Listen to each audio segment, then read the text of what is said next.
have to put on my glasses because my handwriting's so woeful I can't read. My name is Ann Travers, and my sister Mary was murdered by the IRA on the 8th of April 1984. My dad, Tom, was shot 6 times, and my mum had the gun held to her head, which jammed. They were walking home from Mass. I would like to thank the Justice for Innocent Victims for inviting me to speak here today, and thank you all for coming along and listening. Sadly, my story is no different to the thousands of other families throughout Northern Ireland. And most of them probably start exactly the same. Before the 8th of April 1984 and the IRA stole my life, my life was normal. It was happy. I was a 14-year-old girl going about my usual life. My family life was full of love. My dad and mum dedicated their lives to us. Then suddenly it was gone, and it was never going to be the same again. Dad, Mum and Mary had gone to 12 o'clock Mass at St Bridget's Church in Dervolky. It was a beautiful spring morning, and Mary was in great form. She was loving her first teaching job at Holy Child in Andersonstown, and that day was due to bring her primary 3 boys to make their first confession in preparation for First Communion. Walking home from Mass, all 3 of them were full of the joys. As they passed the tennis courts in Windsor Avenue, about 200 yards from our home, Mum turned to Dad and said, "Doesn't Mary look beautiful?"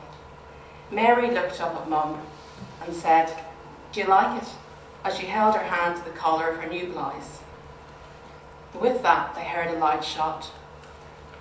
They stopped in their tracks. Dad said later that he heard someone from the tennis court say, "Someone has been shot." He was going to trip them up as they ran past. His good friend and colleague, Judge William Doyle, had been murdered outside St Bridget's the previous year after the same Mass. Dad turned and saw a man coming towards him, waving his hands from under a newspaper. He asked him, "What do you want?" "It's you that we want," he replied. Dad said he saw a crazed look in his eyes. Simultaneously, Mary said, "Daddy, that man has a gun." She was referring to the man across the road.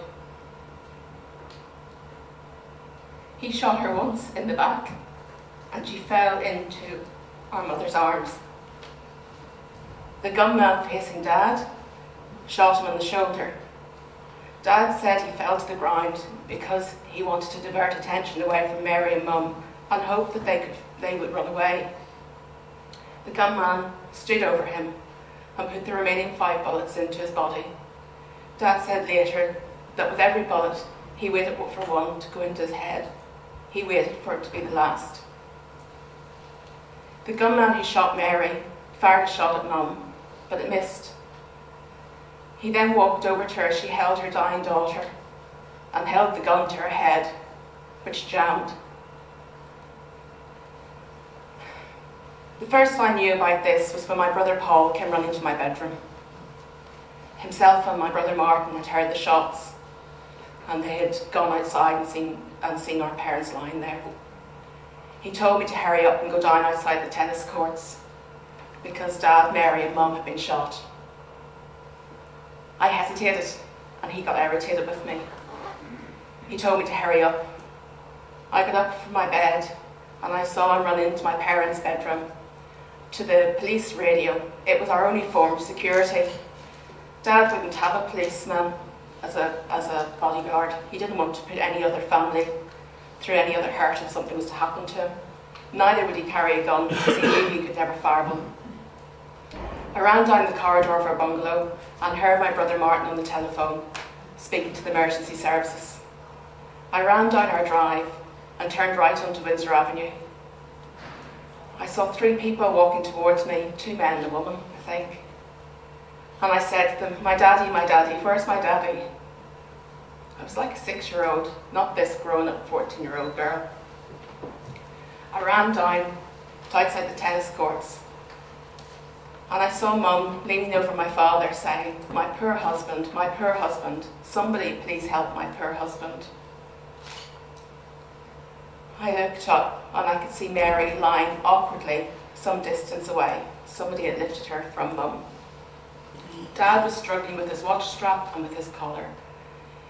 He said, and I believe him, that he never lost consciousness through any of those bullets being shot into his body. He was conscious enough to know that he had to undo his shirt collar and tie and take off his watch. Then there was a kind of madness. A man said to me, "They've gone that way." He pointed down to an alleyway. I looked at him. A plainclothes police car came along and I said to them, "They've gone that way." Then the UDR arrived, ambulances, and the UDR lady put me into the back of a plainclothes car. She wouldn't let me out of it again, and I kept on trying to get out. Eventually I got out and went into the ambulance where my sister was and my brother Paul. And I overheard Paul say to a doctor who'd come on the scene, he was picking Mary up, "She will be okay, won't she?" And the doctor shook her head. I got out and went home and phoned my best friend for some strange reason and told her about Mary and Dad being shot. And then it was just bedlam after that. So last year I feel that I got some kind of justice for Mary.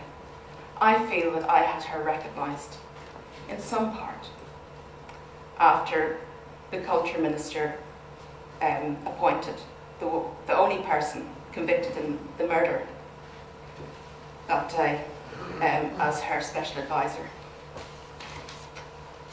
The effect and consequences of what happened that day has never left my family.